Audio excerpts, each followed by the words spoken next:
What's up, everybody? It's episode number 4 of Shop Talk. It is April 18th, a beautiful Sunday here in New Canaan, Connecticut. What's up, Matt? What's up, Frank? What's up, boys? Frank, you're in your new digs. Where are you at? Where are you at? I am in Austin. Frankie's relocated like the rest of the San Fran Tech bros and is headed down to Austin, Texas. We got quite a bit on the plate today. A little Trevor Lawrence, a little Julian Edelman talk and debate. Then we hop into some Major League Baseball contender segments, a little NBA, and some of our weekly segments. So the bet of the week, I took an L. Maddie took a win last week. I don't know what Frank did. And I lost. He lost. And a little did you see this action. So with that, I'll kick it over to Frankie Cognetta. Yeah, so first thing we're going to talk about, right? Let's just get into Trevor Lawrence. He did an interview with Sports Illustrated, and there were a few comments that raised eyebrows with people, especially talking about his draft stock and what they want to see in a quarterback that's going to, start immediately. They said, right, here's the quote from Trevor: "It's hard to explain that because I want people to know that I'm passionate about what I do, and it's really important to me, but I don't have this huge chip on my shoulder that everyone's out to get me, and I'm trying to prove everyone wrong," he says. "I just don't have that. I can't manufacture that. I don't want to." Further down, his dad says he's not award driven. He's not, "I want a Super Bowl at all costs." Trevor's coach at Carsville said there's no doubt about it. With who he is as a person, he could walk away with it tomorrow and be fine. Guys, what do you think about that from a very highly touted Division I quarterback who's supposed to start immediately? Matt, let's bring it to you first. Okay, so a lot to unpack here. My initial reaction was, oh my God, this scares the crap out of me. I think the reason why it does, especially his dad's comment about walking away, is because the last person to have this type of draft stock as a no-doubter was Andrew Luck, and he did walk away because the grind. And granted, he had a unique circumstances. He carried that franchise for 9 years with no help and made multiple AFC championship games. By no means was a bust. Like, he was a great player, but just cut his career short because it just ended up being too much for him. And while the circumstances I think are understandable, it still is a recent event that could leave GMs questioning whether or not, if they're going to stake their franchise for the next 15 years on Trevor Lawrence, they're going to think about that, especially when you see franchise quarterbacks of late like Tom Brady, Drew Brees, Ben Roethlisberger. They play for almost 20 years. Phillip Rivers even. So initially I was pretty afraid, and as I thought about it more, my opinion actually really didn't change. And I've heard arguments supporting Trevor, saying, I mean, he has always been a number 1 draft pick since he was like 12, and so he's never had to prove anyone wrong because everyone's always supported him, and he's let his play do the talking. He played incredible in college, was the best college player for the 3 years he was there, won a national championship, made a second one, made the playoffs every year. But the thing that stuck out to me was his chip comment, because what I think separates the true greats, which is what Trevor's ceiling is and what people think he could become is one of the greats, is they managed to manufacture chips. Like Tom Brady still holds on to the 6th round pick, still keeps receipts for everyone who doubts him, like has Julian Edelman shouting at him in the AFC championship game, "You're too old, you're too effing old." Like, the great ones manufacture chips and use it. Manufactured though? Yeah, I do think. I think so. The thing is, Tom Brady has won 7 Super Bowls. When he had won 6, he could have retired, but he still he had accomplished everything in his career. He had something to lean back on. Yeah, but still, like, eventually, like, human nature is to, like, I made it, right? There's an ability to say, hey, I made it. And eventually rest on your laurels. Like that's what human nature is, but the great ones manage to avoid that. Trevor literally is already resting on his laurels. There was something to lean back. He wasn't Trevor Lawrence in the sense that Trevor Lawrence was number one since he can remember, and he's never not hit his expectations. So it's drastically more difficult to create the chip. Like, even if you want to go over to Michael Jordan, like, he obviously created some crazy competitive situations that were just him making himself more competitive. I forget the rookie that he had that night with from The Last Dance, that he basically, like, the dude was irrelevant, but he created this whole narrative around it to motivate him to be great. And I agree with what you're saying, but, you know, Jordan wasn't the first overall pick. He wasn't highly recruited out of high school. Like, there were certain things about Jordan's upbringing that weren't perfect, right? And same with Brady, obviously. But Lawrence has been stellar since anyone can go back and look. So that's, again, I don't think I hate the comments, but he has kind of a point. So I hear what you're saying, but what scares me, the reason I don't, and if that was what happened in isolation, I'd probably find comfort in it. But then his dad's comments just further down the show for me. Saying that winning a Super Bowl is not the most important thing and he could walk away is absolutely terrifying to me. Like that, like that's the scariest part of the whole thing. Regardless of the chip manufacturing, like sure, like you can be really competitive without manufacturing a chip. If in order for you to be the very best of the very best, you need to have a singular and unquenchable thirst to win and never feel satisfied. Like you have to. It's the only, regardless in life, whether it's sports, whether it's your career, because if you're not running as fast as you can, someone else is catching you.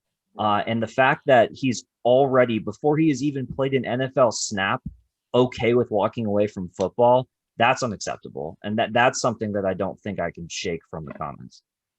Yeah, I mean, I heard, I think it's Emma Nolan on ESPN say, like, oh, we're ridiculing Trevor Lawrence because he has balance and has other priorities outside of football. Like, I'm totally okay with that. And to be quite frank, like, the chip on the shoulder and need to prove everybody wrong, like, if he doesn't have that, that's fine. Like, there's other ways to motivate yourself. And he ended up coming out and saying, like, I love football as much as anybody. So maybe you can just play for the passion of the game and really enjoy the game and want to be great because you love it so much. Like, that's fine. His comments, he's too good to pass up on. Like, it's not going to change his draft stock for those comments. And the next comments didn't come from him. So again, still too good to pass up his draft. But it is very concerning when your father, if my dad ever came out talking about me as an athlete and said he's not a win at all cost guy, like, then what the hell are you doing it for? And so it's great he's not award driven. That's awesome. Like, that's good. I'm happy that that's the case. Like, he's a selfless player. Like, that sounds like something, you know, Russell Wilson or Mahomes would say. Like, I like that. Then the caveat it with he doesn't want to win a Super Bowl at all costs. Then why the hell are you playing the game? Yeah, I mean, Tom Brady, like, there was some player on the Bucs crying because he didn't make the Pro Bowl, and he goes, "You think I play this ish for Pro Bowls?" Like, that you cannot be award driven, but then there can be like I think even if you're not award, Super Bowl isn't an award. Yeah, I know, but like what I'm saying is like if like you cannot be award driven, but still care because of your pride and competitiveness. Like, it may not like keep you up at night necessarily, but it should bug you if like you don't win MVP when you think you should win MVP. Like that stuff, like there is a balance that I think is important between not caring and not letting it distract from your ultimate goal. And in tandem, it could feel it almost the way that they were put together comes across as not caring, not what it should be, which is not being phased because I'm focusing on the ultimate goal, which is this author, Michael Rosenberg, did a hell of a job framing that quote. Yeah. Because it doesn't look good. But again, like, he came out sounding really passionate, and he's such a lock, like Andrew Luck, that he's not going to get passed up. Like, Urban Meyer took the job for Trevor Lawrence, and like they've had hours and hours of Zooms together, getting to know each other and all that stuff. So again, I'm not very concerned. The dude's a stud. You don't have to be Tom Brady to be really good at football, right? Yeah. But it's hard not to hear those and be a little turned off. That's the way I describe it. I'm a little turned off by the comments. So I mean, I agree, but with that being said, when did this come out? 2 days ago? 2 days ago, I would have, without hesitation, have said that in 15 years, looking back on this quarterback class, which is one of the best we've, like, on paper should be one of the best we've had in a while, I would without a doubt have said Trevor Lawrence. I am now at a point where if whoever it is, whether it's Fields, Mac Jones, Wilson, Trey Lance, like whoever it is, if someone else has a better career, I now have a reason to go, you know what? Like, okay, like maybe. And that, if I was a GM, like, you're right, it doesn't prevent me from taking him, but it still is like that's frustrating for me because I want to be able to feel like I can go to war with this guy, and these comments are not with someone I'd want to go to war to, even if he's the best sniper in the class or something. So I was listening to the QB1 21 thing that Kirk Herbstreit's doing, and he did an episode with Mac Jones and Justin Fields.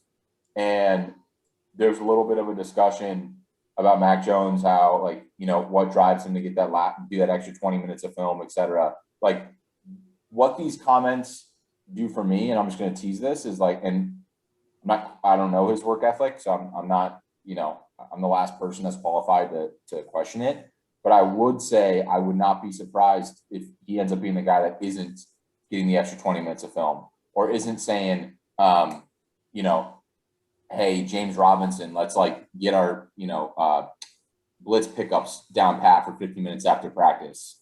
Hey, you know, who is it? Allen Hurns. Hey, Allen Hurns, let's run that comeback against a drop coverage. Like, they were talking about Peyton Manning and how Peyton Manning used to go run routes, and they would run one route for hours against every different type of look and perfect that curl route until it was like clockwork. And DBs were frightened about going against Peyton Manning because they knew that he had put in so much work, and they knew that Peyton knew exactly what they were going to do, and he had every advantage from a mental side, and had practiced it on the physical side. So those are the things that now, if it comes out 5 years down the road, or like you said, Matt, that he ends up not being the best quarterback, it wouldn't shock me because of stuff like this. But. Yeah. Yep. Just kind of in that same vein, let me pose a question to you guys. This obviously, you know, wouldn't really change whether or not the Jaguars draft Trevor Lawrence, because they more than likely are, no matter what. But if you're Urban Meyer, right, or you know, if you're the Jaguars, does this make you a little skeptical? Maybe think about, you know, your offensive plans. Maybe you want to pump the brakes on throwing everything that you have at this kid right away because of that, you know, comment, because he's not in live action. What do you mean, Frank, in terms of your game plan? Just in terms of easing him into the league a little more. I don't know if that makes a little sense to you guys. No, I mean, I think we're on the presumption that he's going to start game one. I mean, I guess it wouldn't shock me if Minshew's still on the roster, right? Mm-hmm. So, like, maybe you start Minshew for 3 games and ease him into it, but I don't think so. No, either. I don't think like I said, Urban Meyer took this job because of Trevor Lawrence, and he's going to go all in on Trevor Lawrence and rebuilding this team with all their draft capital with Trevor Lawrence as the spearhead. And if it crushes it, great. And if it doesn't, they're going to die by Trevor Lawrence. Mm-hmm. Yeah, I still think they'll live or die by Trevor. I think Urban's like, damn, why'd you say that? Yeah. Yeah, that's exactly what it is. It's just like, dude, even if you think that. Yeah. Yeah. That's also like, definitely I think he has a meeting with the PR person as soon as he gets drafted, saying this is what you do and do not say to the media. Urban has that meeting set for him. Yeah. It's still right. We mentioned once already. It's still just weird that his dad came out and said those things, because, like, you know, none of our fathers, if we were in that position, probably, I imagine, would never say that. Just if anything, they'd be the opposite, right? Like, they'd be like the biggest. Yeah. At least we're fortunate, I think, that our fathers would be the opposite, where it's like you would do anything. Like, you know what I mean? Like, yeah, they would over exaggerate our willingness to do X, Y, Z. Yeah, mm-hmm.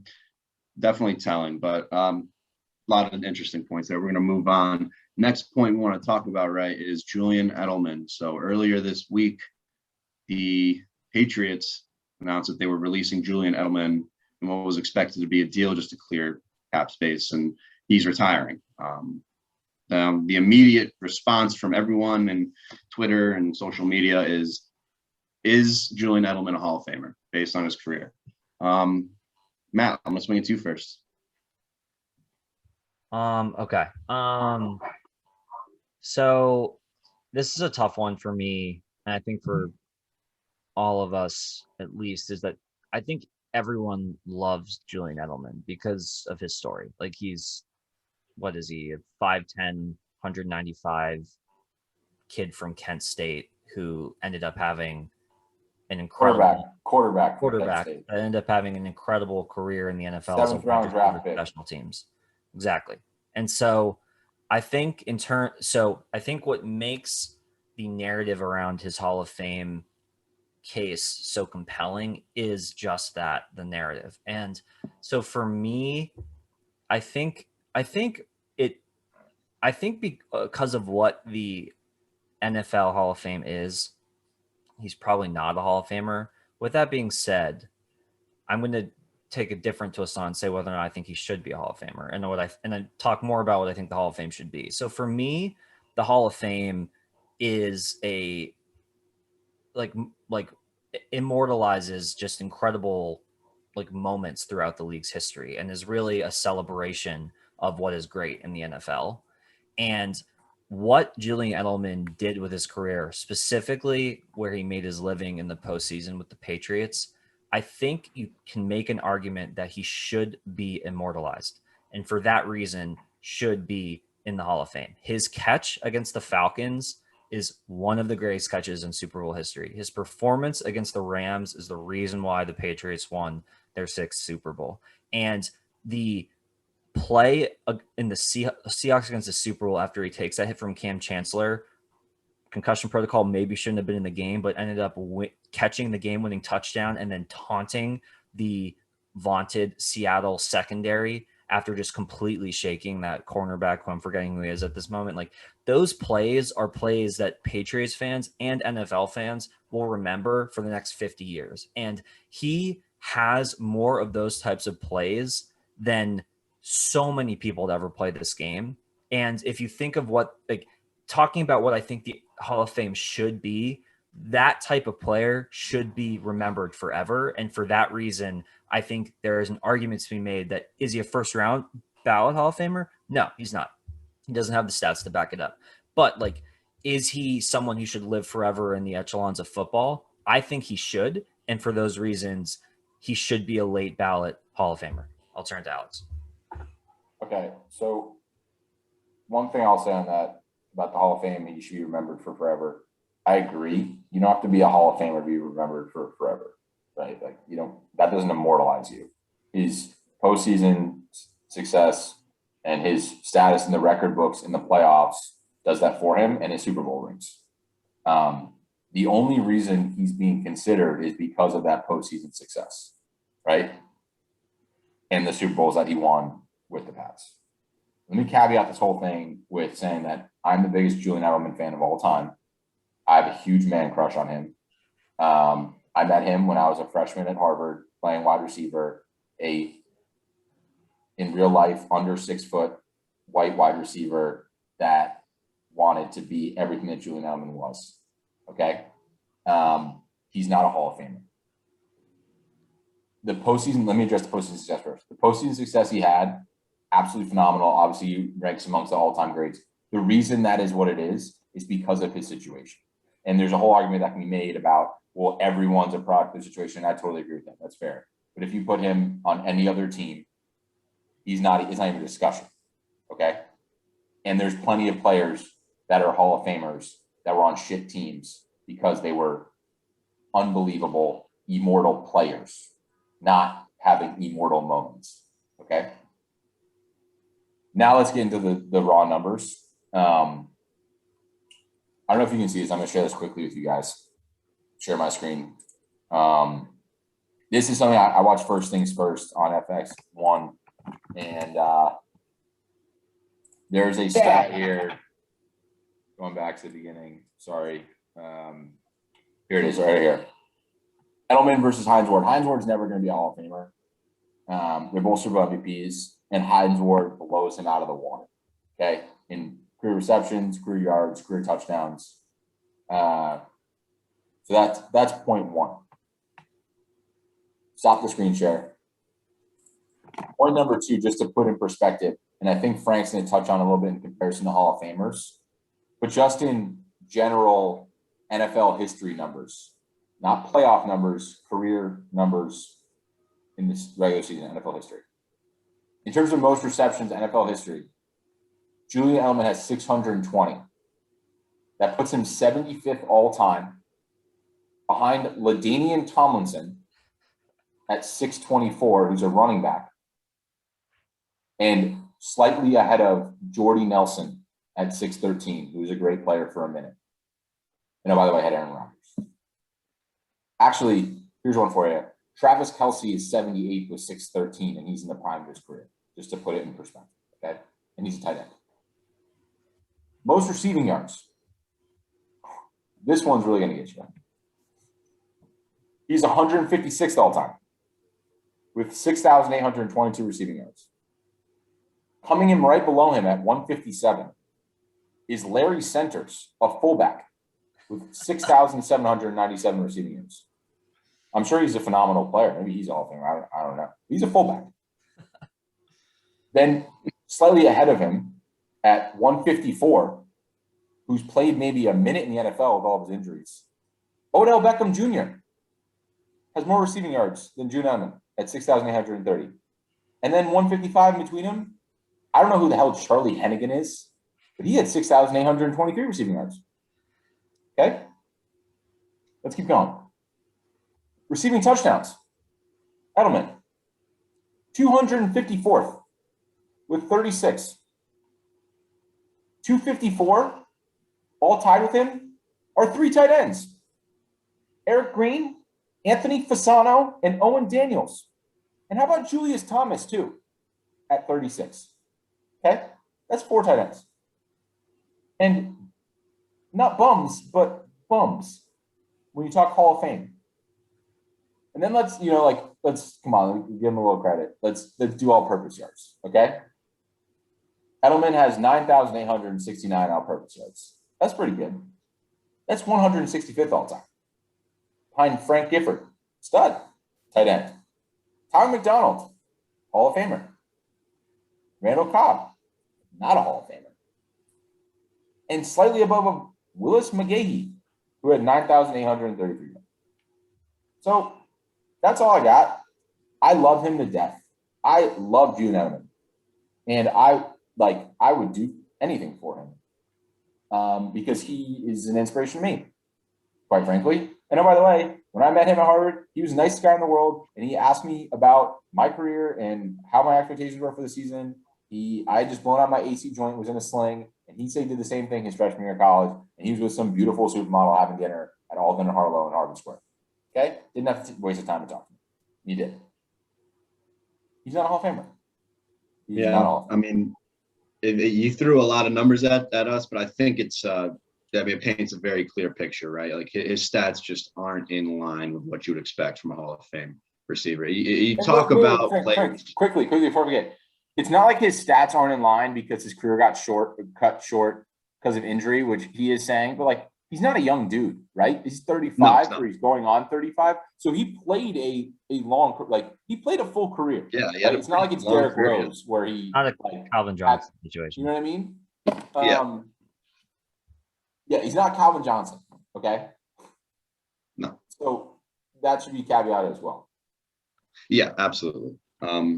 Absolutely should be caveated. Like, I was talking about it earlier before, right? Like the average Hall of Fame receiver, according to Pro Football Reference, right? Their stat line, 189 games, 757 receptions, 11,638 yards, 90 TDs. Julian Edelman, 137 games, 620 receptions, 6,822 yards, 36 TDs. But he does have that one Super Bowl MVP.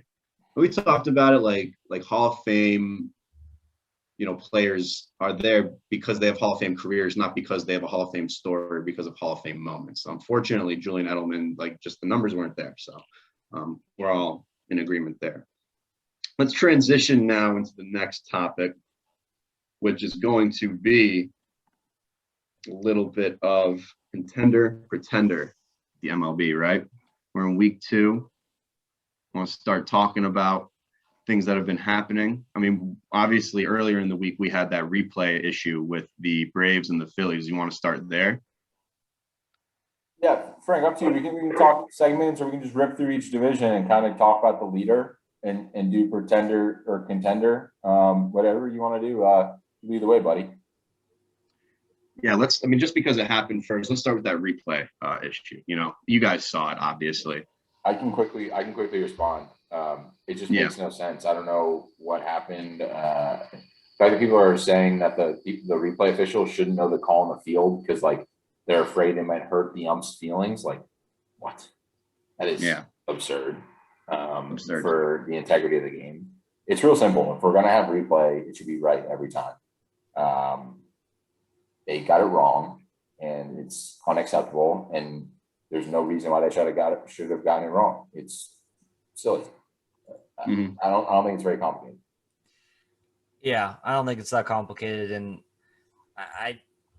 to me, I am a huge advocate for replay in general because I think it's so hard to get the calls right real time with these human beings just running it faster than anyone else in the world, and these umps have to make split-second decisions, and there is just an element of human error. And I think as fans, we don't respect the art of officiating as much as we just want them to get it right, because you could argue that there is kind of an art to it, and the fact that referees or umpires are as good as they are is a real testament to them, because they get the calls right 95+% of the time. And we only remember the high leverage situations where they get them wrong. But if we're going to help them with replay, let's just get the call right. It's just it was in the same thing in the NFL when they tried to review offensive or defensive pass interference, they only would reverse egregious calls. And so as a result, you're left, you create a situation where a human being has to not only determine whether or not it's a call that should be reversed, but whether it's egregious enough to reverse it, which is just so much gray area. And so I think that there is a thought amongst league leadership across the major sports leagues that don't want to disrupt the art of officiating because they are so good, and it creates high leverage situations that fans can talk about for years.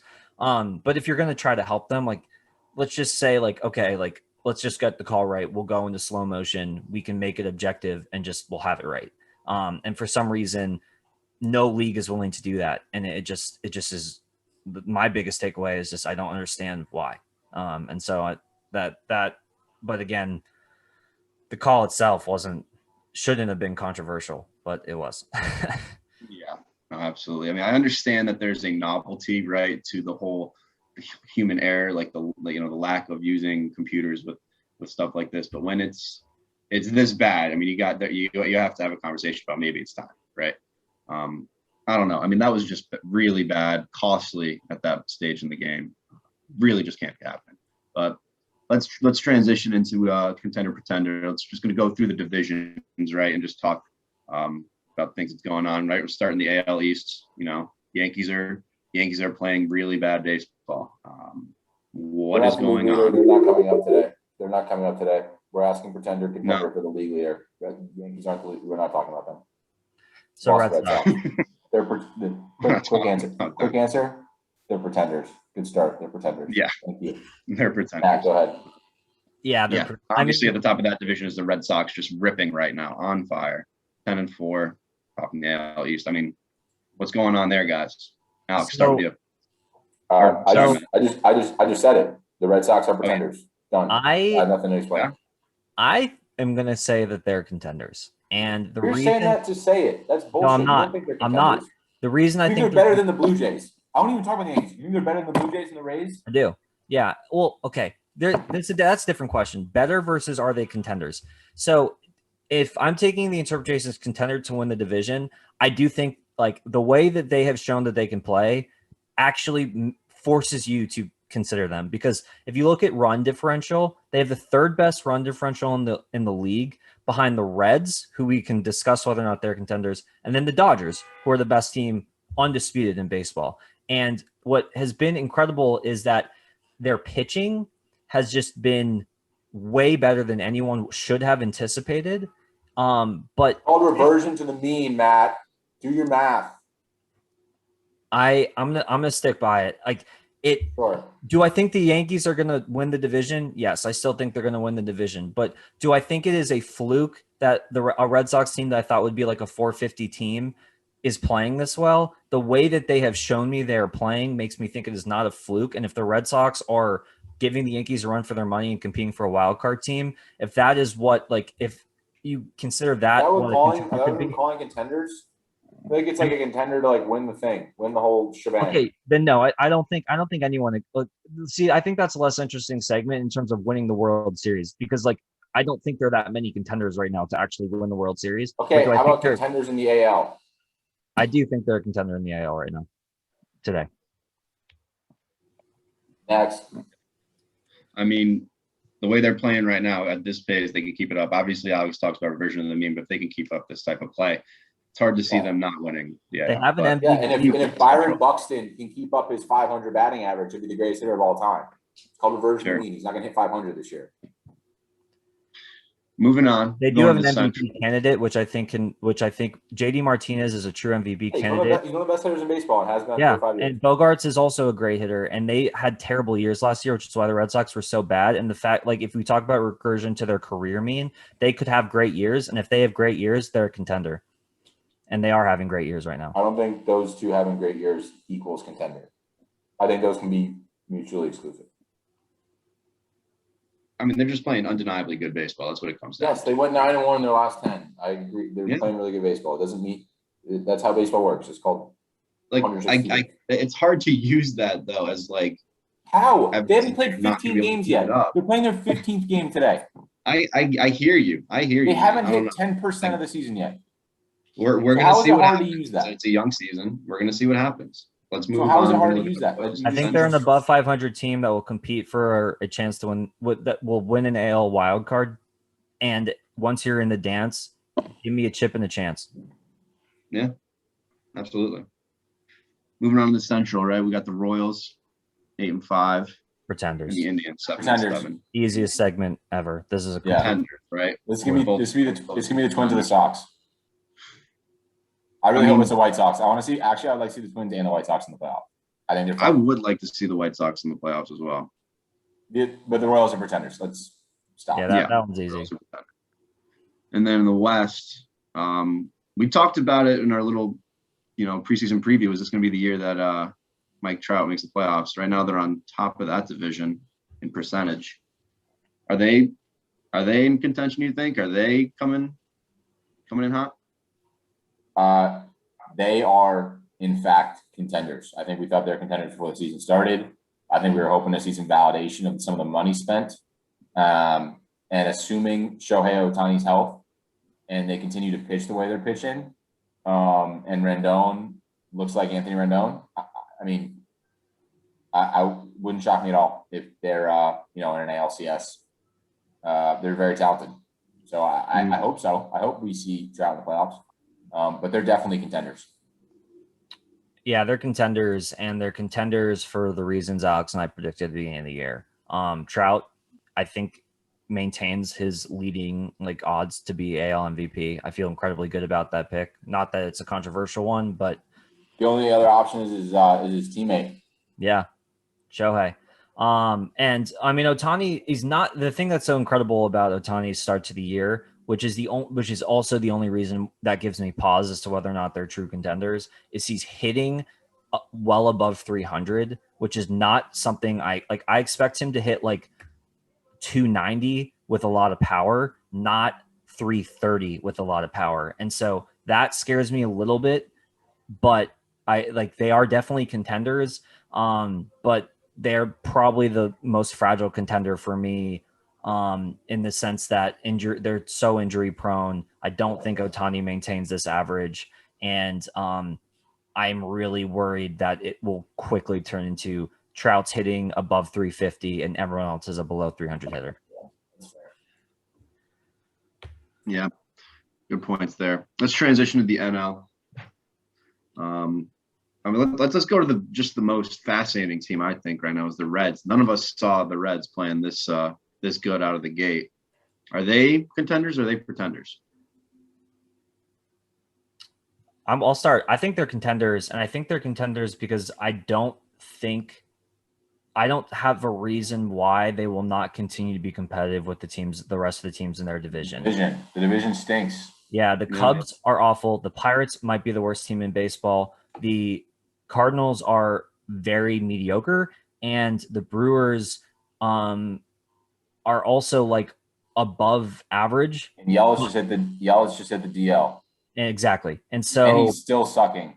He didn't come back. So like the Brewers were my preseason pick.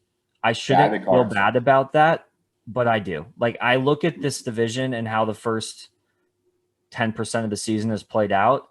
And if I'm a Reds fan, I'm actually very optimistic about how this year will play out because barring injury, they have one of the best offenses in baseball. They have the same amount of runs scored as the Dodgers. And any stat that you're tied with the Dodgers in, like you're having a great year. And they have the second best run differential, which I think is an important thing because they're not only just hitting, they are also pitching too. So I like them as contenders. And I think the NL needs to take them seriously. Yeah, this is a chalky segment thus far because I'm just in agreement with everything Matt's saying. But I think they're besides the Sox, they're contenders, but more so as a product, I think, of their division than them themselves. The Brewers and the Cardinals are not playing the way we anticipated, and the Cubs aren't either. So unless we see something otherwise, no doubt in my mind that the Reds are potential contenders. Yeah, well, it's going to be hard to top the best team in the NL. That's the Dodgers. I think everyone's in agreement that they're contenders as well. But let's look at the other two teams in the NL West that are really good: the Giants and the Padres. Right now, the Giants are 8-6. The Padres are 9-7. So the Giants are pretenders. The Giants are pretenders. Yep. Yes. And the San Diego Padres are very much contenders. It is awesome watching Padres-Dodgers baseball. I think it's absolutely electric. It reminds me of Yankee Sox. It is heated. It's electric. It's big name, big time talent on both sides, whether it's on the bump or at the plate. It's a shame that they're just going to bludgeon each other this year in the regular season. But I think both teams make the playoffs, and then I'd love to see both of them make runs. Like if that's the NLCS, I wouldn't be sad. Yeah, that would be an awesome series for sure.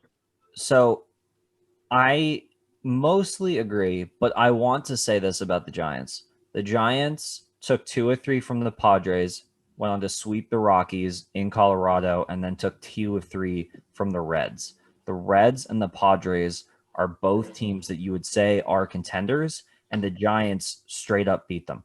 And so while I think it is easy to say that the Giants are pretenders, I think it is worth taking note of because their pitching is incredible. They play in a pitcher-friendly park in San Francisco, and their hitters are actually hitting quite poorly, and they still are winning. And so I think Yastrzemski is not a $167 hitter. Neither is Crawford. Both those guys' averages should creep up to like 275, 280. They hit with decent slugging. Longoria and Solano are playing great right now. And Buster Posey, while he took a year off, like you'd probably expect his average to slowly creep up to 300, even if he's not hitting necessarily for power. And so the fact that they're pitching in San Francisco makes them more of a contender to me than maybe some of the other teams on this list in the MLB. The thing that's going to make it almost impossible for them to make a true run is just because they play against the Dodgers and the Padres so much. But if you look at the other divisions in the National League, like second place Brewers, I'd take the Giants over them. Second place Marlins, Phillies, and Nationals, I'd take the Giants over all of those teams. We'll get to the NL East, but in terms of competing for a wild card team, would you be surprised if 3 NL West teams made the playoffs? No. Maybe not. So I think in that sense, they're not true pretenders, and they're closer to contenders than maybe people will give them credit for. Yeah. You just Max Kellerman the shit out of that. What'd you do? What? I said you just Max Kellerman the shit out of that. Hey. What are you going to do? And yeah, I mean, like Matt said, we're going to go straight to the NL East on that. Mets are on top of that division on 6-4. They did have that pause with COVID. So are they? I mean, they are contenders. It's a very small sample size. I mean, it all is. But I thought they were contenders going into the year, and they're playing well enough to continue being contenders now.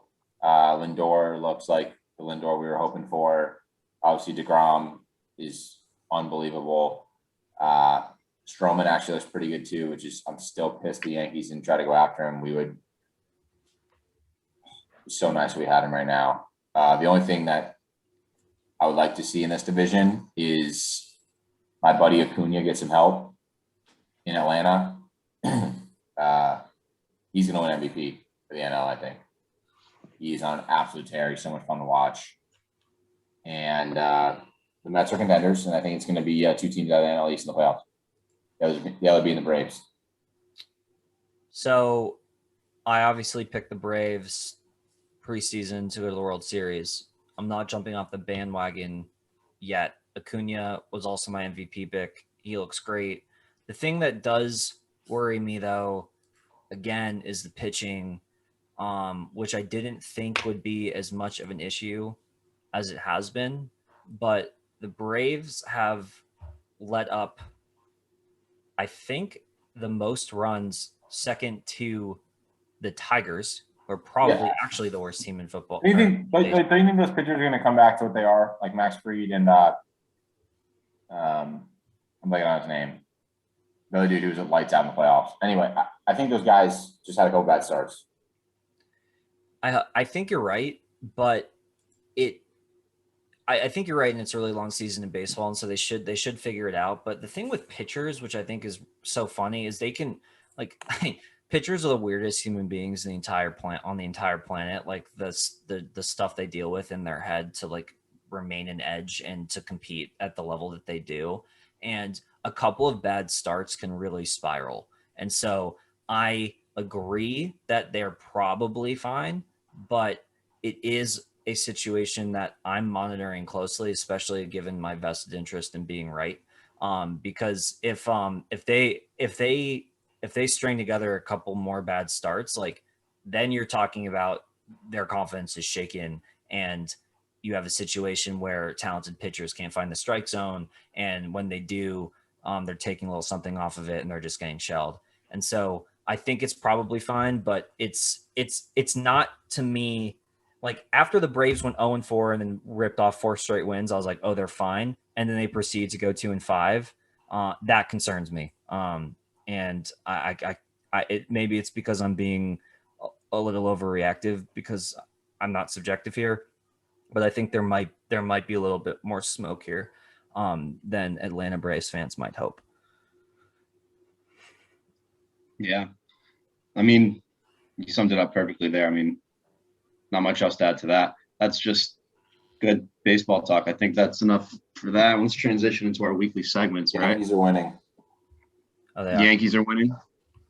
Giants. I don't want to talk about it. I think that they're bad. I think that how are you on time, Frankie? How long can we have what did you see here, B? Got about 15 minutes. Yeah, I mean, we're good on that timing. So I just wanted to transition, make sure we get enough time for that. But like Matt said, we're going into what did you see this past week? What did you see? Frankie, I had a couple things that I saw, but I guess I'll kick it off. But I sent this to you guys. Cody Reed had those custom off-white Jordan 1 cleats, right? The unreleased yellow colorway Virgil tees. But do you have them up? Can you pull them up? I don't have them up. Alex, hold on, I got you. Yeah, keep talking, Frankie, and Alex can pull it up. Yeah, I mean, I'm a big sneaker guy. Alex knows that. I love sneakers. These are an unreleased pair of off-white ones, and they're so cool. And I love that, like, this just started with football, right? How, like, football players do the custom cleats and all that stuff. There's a bunch of dudes on Instagram that I follow. It's fascinating. But it's starting to bleed into things like hockey and into baseball. And like, beautiful, right? Like, those are fresh. So cool to me. And I love that, like, baseball and sports, like all sports, like anything with a cleat is just starting to incorporate this sort of like art style into it, you know? So I don't know. I saw those, immediately knew I like had to talk. The real king is Clint, baby. But yeah. Clint Frazier puts that dude to shame. Yeah. You kidding me? Look at this. Oh, that's actually true. I did know that. You see this? Frazier is sweaty with those. You see this? Yeah. Boys. Those are like the Nigel Sylvester. Those are the fucking Travis Scott. Jesus Christ. They're nasty. Look at it. These are all the cleats that he fucking, yeah. I mean, nuts. Yeah, I know his collection is dope. It's sick. Dude, yeah. He's also just like a funny looking guy. I feel like him, like with all the sneakers, just holding that. They're not gonna get an Aaron Boone's mismanagement of him. Jeez. Matt, what did you see this past week? So actually, Alex, I want you to go first, and I want to go last on this one. My girl Didi from Baylor. Yeah, this is a good one. So I don't know if you guys watched. My mom and I did. The WNBA draft was this past week. And a woman by the name of Didi Richards had a collision on October 24th, and she became temporarily paralyzed. And she wasn't sure if she was ever going to walk again. Quote, I was laying in the hospital and someone said I couldn't walk again. And so now look at me. Don't let anyone predetermine what is going to happen in your life. Now, why did she say that? Because this girl battled her ass off, and through months and months of rehab, on Wednesday, I believe the draft was, she was picked number 17th by the Liberty, and she will play the WNBA next year. I think she was temporarily paralyzed. Or I think she was paralyzed. Didi, hats off to you. Congratulations. Wish you a phenomenal career in the WNBA. Matt, kick it over to you. Yeah, I mean, I saw that story and you sent it to us too. Like, just heartwarming, and just like, I love those types of stories. I have a couple. I'm gonna stick to the WNBA quickly. So Charlie, or I think it's Charlie or Carly Collier, was the number 1 overall pick.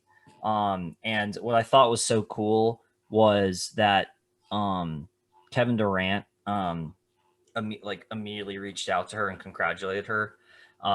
And they had an Instagram exchange. They swapped jerseys, I think. But what I think is really cool, especially in the wake of Draymond Green's comments, which got skewered by Rapinoe on the U.S. women's soccer team, about women complaining more than they're actually doing about the wage gap, which I think was just completely unresearched and off base by Draymond Green, who I love as a Warriors fan. I think what's really, and just to branch this to a broader point, I think it's really awesome what NBA players have done for working with women's sports to really use their platform to promote another great platform. You see James Harden buying a stake in a WNBA team. I know a couple other NBA players have done that. And so that those types of stories I love to see. And I think it's really great just for human beings who are looking for role models and want to see that they can be whatever they want to be growing up. They're getting the support increasingly getting the support from all angles. And I think that's important. I think that's really awesome to see. Unrelated, the next thing I wanted to comment on is, I think it's disrespectful that this podcast hasn't mentioned Steph Curry yet. And so Steph Curry tied Kobe Bryant for most games in a row of 30 plus points by a guard in the NBA last night. And one of the best games of this NBA season, in the Warriors lost to the Celtics. Jason Tatum and Steph Curry went bucket for bucket. Tatum getting 44, Curry getting 47, and then Kemba Walker going cardiac Kemba and hitting a dagger 3 with 12 seconds to go. That game was just incredible, and it's a segment we'll talk about probably as the NBA season the regular season winds to an end. But I think Steph Curry should get MVP votes because I think it's just increasingly becoming clear how terrible his supporting cast is, and how much better they are with him on the court. And he is playing out of his mind. He's playing better than he did when he won the unanimous MVP. And it's sad. It's great for me as an NBA fan that some games are getting televised, but it's sad to me as an NBA fan, and also just a Steph Curry fan, that he is not playing on a contender right now when he's playing the best basketball of his life. Yeah, Steph Curry's just been playing absolutely insane. I think it was like 48 last night and like 46 the night before. It was some crazy shit. Yeah, he's averaging over 40 in the month of April. Yeah, it's just absolutely unfair. He's too good. And you're right. Everyone else around him is just not it, Otherwise, they would be a playoff team. Let's transition into our gambling corner. Give her a little picks for the week. I don't know. Matt, you said you went 1-1, right? Alex went 0-1. I went 0-1. What is it? All time, we're all 1-1, except Matt, you're 1-2. Yeah, 1-2. Because I've just bet more, or I'm 1-3 actually, because I'm doing 2 1-3. Yeah, that's right. I gotta keep doing it because I need to catch up now. Well, you've just been given more picks. Alex and I've only been given 1. That's on us. I'm actually given 2 this week, so I don't know who wants to go first. Matt, you want to start? Yeah, sure. So I'll stick in the NBA. I'll do 3 for you guys. I like Brooklyn -5 against Miami today at 3:30 on ESPN. I like Dallas -8.5 on NBA TV against the Kings, and I like the Clippers -10 against the Timberwolves, also on NBA TV at 10 o'clock. Wow. Yeah, I'm not that fancy. I'm going to go with the Clippers -10, laying the points against the Timberwolves, coming off a tough loss against the Sixers. Timberwolves are not a very good basketball team, and the Clippers, I think, cover. Yeah, Matt, you actually had one of my picks. I had Dallas -8.5 against the Kings as well. All right. Just dipping my toe into NBA. Hammer Minnesota and Sacramento. Yeah. But my other pick, right? I took hockey past couple weeks, spot on in a shootout win first week. I lost in overtime, my second pick last week. I'm going with the Islanders money line -155 today against the Flyers. That game is on at 5:30. So I like that pick. Yeah, I think Islanders are a good team. Flyers are not, but that's neither here nor there.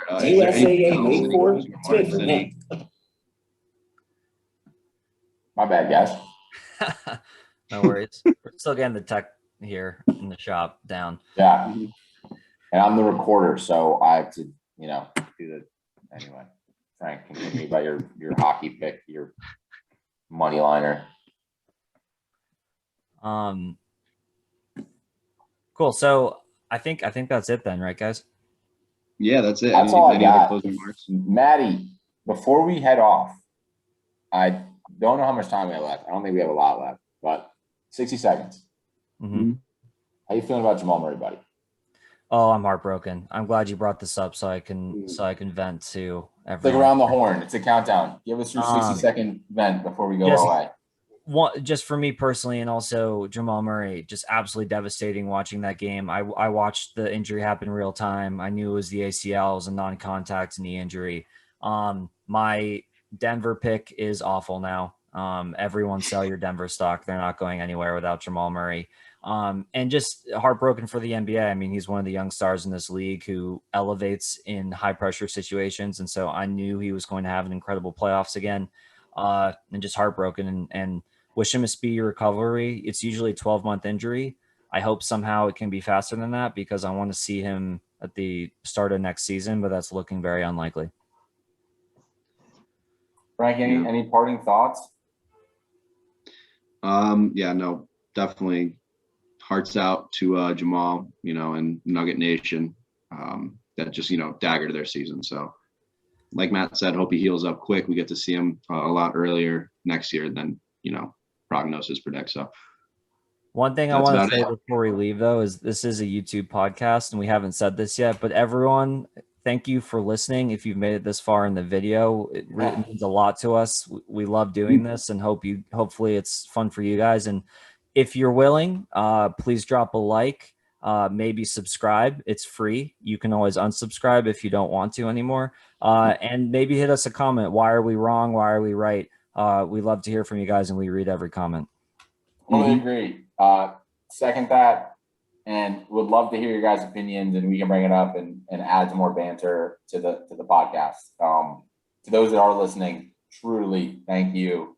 I was talking to him, actually, right before we got on the call, talking to my coach, and he's talking about his son's podcast. He has I think he said 12,000 followers on his podcast.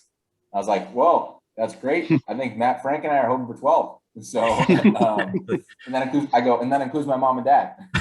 Yes. So if you're listening, great. If you're not, maybe take a listen.